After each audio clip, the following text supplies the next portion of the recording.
Morning, everyone. My name is James Keach. I'm currently an assistant extension agent for ornamental crops and the master gardeners over on Kauai. But for several years, I was overseeing the taro breeding project going on at Komohana over near Hilo. Today, I'm going to be talking a little bit about participatory taro breeding as a model for the future. If you have any questions, please put them in the chat box and we'll cover them during the Q&A, either during this or in that after session. And I just wanted to kind of start out, this is one that from a trial we had that got harvested a bit late, but just showing some of the potential of some of the new cultivars there. So today I'm going to be talking a little bit about the taro breeding process, talking about the history of taro breeding at UH and some of the missteps that went on with that, going into what participatory plant breeding is and some ideas about that, as well as how it played a role in taro breeding in Samoa. I'm then going to be talking about some ways that maybe the UH-CTAHR program could kind of open up a little bit more, be more community-led through a participatory breeding strategy.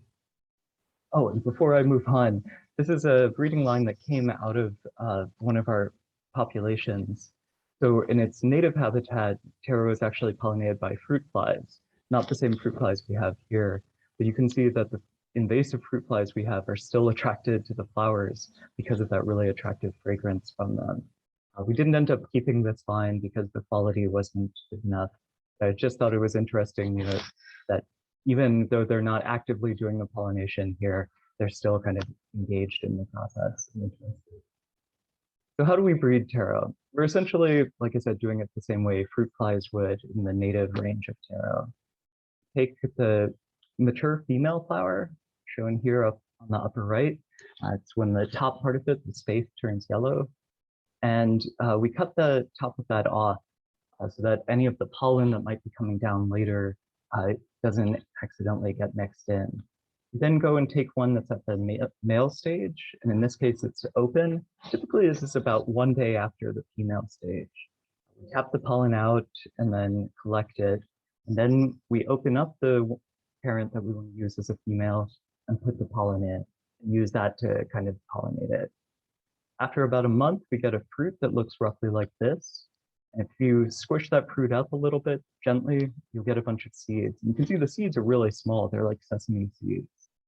There sometimes can be over 2,000 seeds in one fruit, so you get a lot of different seedlings coming out. We sow these seedlings, and then we plant them into individual trays and eventually take them out in the field to evaluate. And when we put them out in the field, we try to keep them with their siblings. So at the bottom here, this is one population of seedlings from the same seed pod. And you can see, excuse my kind of messy patched together panorama here, but you can see some variation in terms of size, vigor, a little bit of coloration. We'll go through and we'll pick out the most vigorous looking ones. And we also do some selections in the following years. We select against things like what we call opihi, and just like real opihi, this is when the keiki kind of stick to the mother form. And so when you pull them off, you get these kind of scars that affect the quality of the form as well as its shelf life. We select against runners for the most part. Runners are what we call keiki that kind of come out really far from the mother form. This is something that generally we've been told growers don't like, but there are growers who do prefer this, sometimes in Lo'i, and also there are people who sell it commercially. This was at the farmer's market in Hilo that someone was selling them, and they fetch a good price. So we try to kind of be moderate about that and just be upfront. Then, of course, most important, we want to check eating quality. All of our hybrids are based off of native Hawaiian cultivars that have that high poi quality. And so we go through and make poi from all of them and then evaluate them against commercial standards. We do a bunch of other selection. I'll talk a little bit about that later. So the university has been involved in taro breeding for a long time. What kind of got things started with it was back in the 1920s, taro leaf blight was introduced to Hawaii. And when it was introduced, unfortunately, it wiped out dozens of native Hawaiian cultivars. And it almost brings tears to my eyes thinking about losing that many cultivars. But it really kind of drove home the need to preserve the cultivars that we have. This started some breeding work in the 1930s, and part of that was also documenting the cultivar.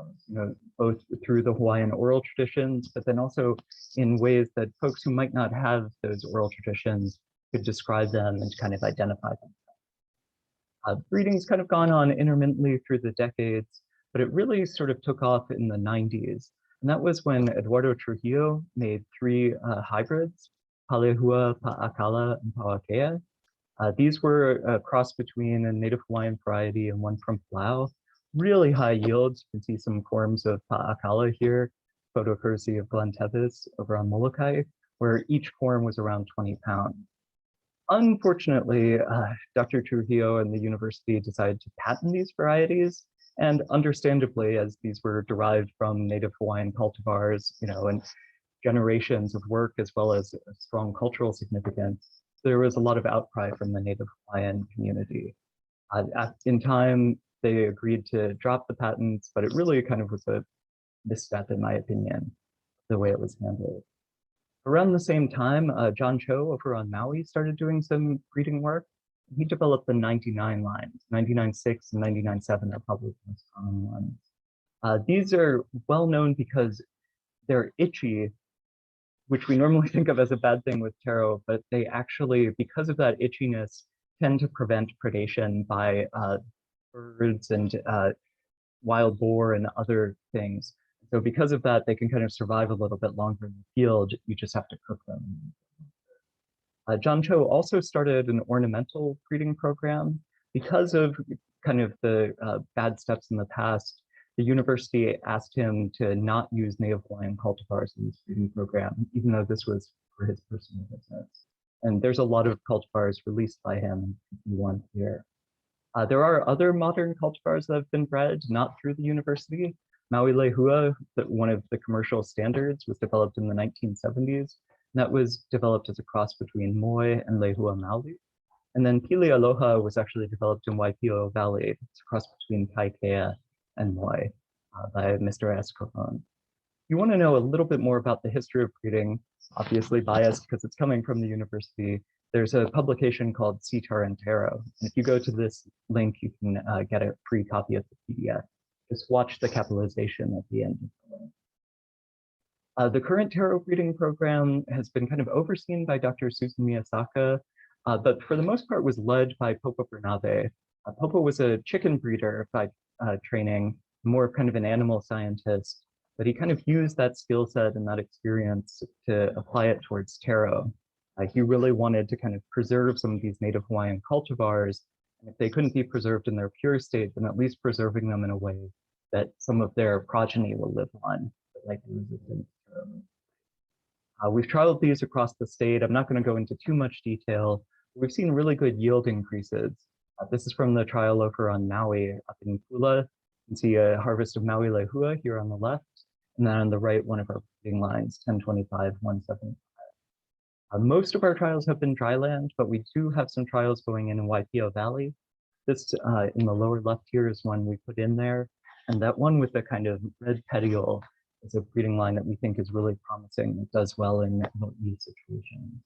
And of course, we're mostly selecting for disease resistance to taro leaf blight, but we also want to make sure that they taste good. So we always do taste tests with them, look at the color, look at kind of the texture, the flavor, and we always include Maui Lehua in there so that there's a comparison and we can see, is this as good or does this still need some work? So with this, I've talked a little bit about the history. I think the taro breeding program in many ways is winding down. Dr. Miyasaka talked earlier is retiring. I've kind of moved out of it and I've just been kind of overseeing. Popo is retired. But in the future, I think there's still some real need to kind of address taro leaf blight and also improve yields to kind of bolster the taro community here. So we're talked about participatory plant breeding as a potential method for the future.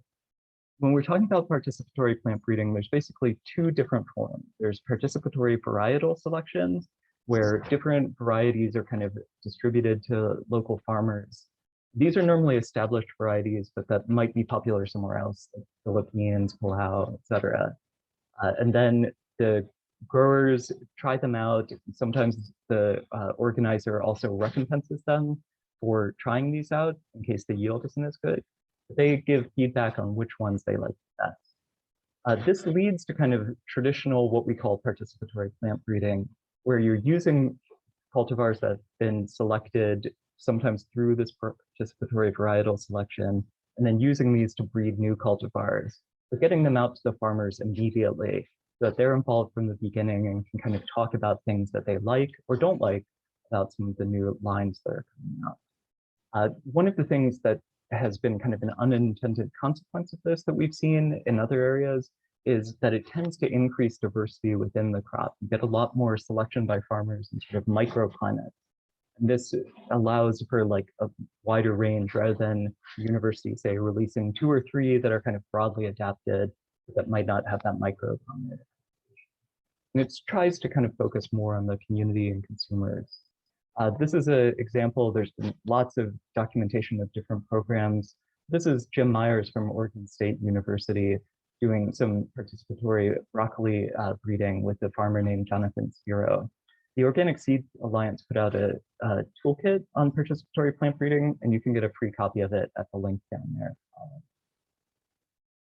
Participatory taro breeding is not something new. It actually started in Samoa in the 90s.